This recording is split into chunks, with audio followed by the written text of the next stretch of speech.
I met, he was born in Frimley Park Hospital, completely bald. No eyebrows, no eyelashes, no head hair. The eyelashes, and eyebrows particularly, have since thrived. You'll see the hair has almost come back round full circle. He's trying to grow it out for the wedding pictures, but game's up in it. Yeah. When accused of making a fuss as a child, the phrase, "you're being a big girl's blouse," would sometimes be used, before it was bad and Me Too and stuff. Apparently Jack's response was, "I'm not a big girl's blouse, I'm a big boy's t-shirt." So that's going to be a big boy's t-shirt for the next 5 minutes. Back when Jack did have hair, he and I met at Farringdon Community College in 2006. So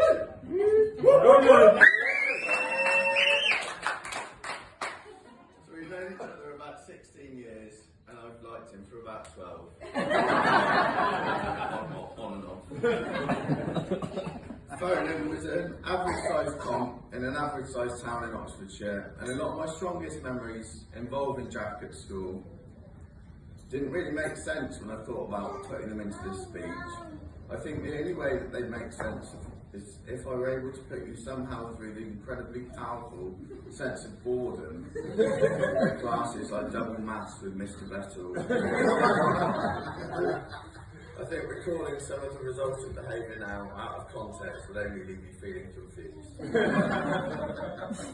Outside of school, what stands out for me most about our childhood in Farringdon is that there was really just nothing to do. There really wasn't. My memories of our relationship as teenagers revolve around football, both Chelsea fans of course, and partying. Farringdon was just about big enough that the local authorities were obliged to provide a few basic amenities, and one amenity we used was the local football goals. They were absolutely knackered as a set of facilities. Just calling them a set of facilities, it was charity.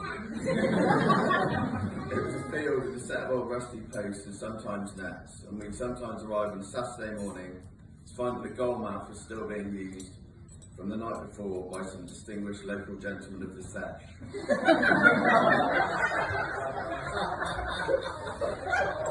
Anyway, we made do. And it doesn't matter if there's a net hanging on it if you can't hit the target. Given the amount of time we put into playing football, either on the PlayStation or in real life, it's amazing neither of us, or frankly any of our friends, ended up a little bit better at either. However, with only meagre resources at our disposal, we all got really good at the partying bit.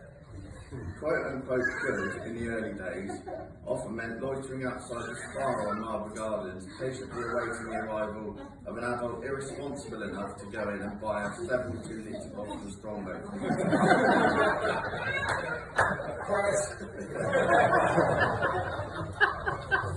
The party venues on offer were equally glamorous, with a long-time favourite being a piece of MOD wasteland next to a golf course in Scrivener.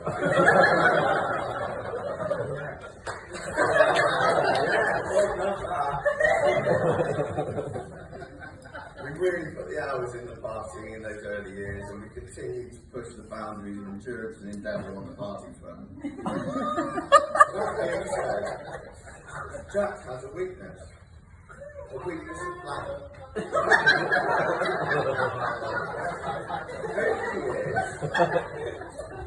Going to the toilet after a night out hasn't been such a rudimentary exercise compared to the rest of the Memorable locations include his bedroom drawers, his bedroom wardrobe, down his own stairs,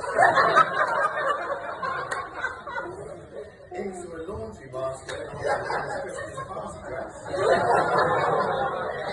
and a failed recent attempt saw Hannah walk into the kitchen on Jack's lumpy body illuminated only by the blue light of an open fridge.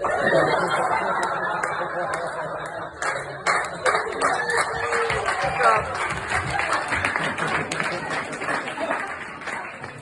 most memorable for me, Jack came to visit me and my ex in Birmingham for a night out and managed my ex-girlfriend's desk, then photos of her and her friends, then her printer, then his own bag, and then nearly me.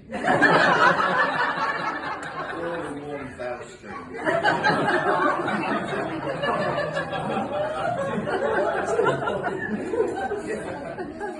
I've also got a lot of happy memories from my teenage years involving Jack's house.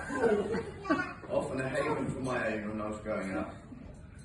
There are lots of memories of watching football with Chris, chatting with Michelle in the kitchen, or having a cigarette in the garage with both. I was always made to feel safe there, and those years were difficult in my life. So I want to say how genuinely grateful I am.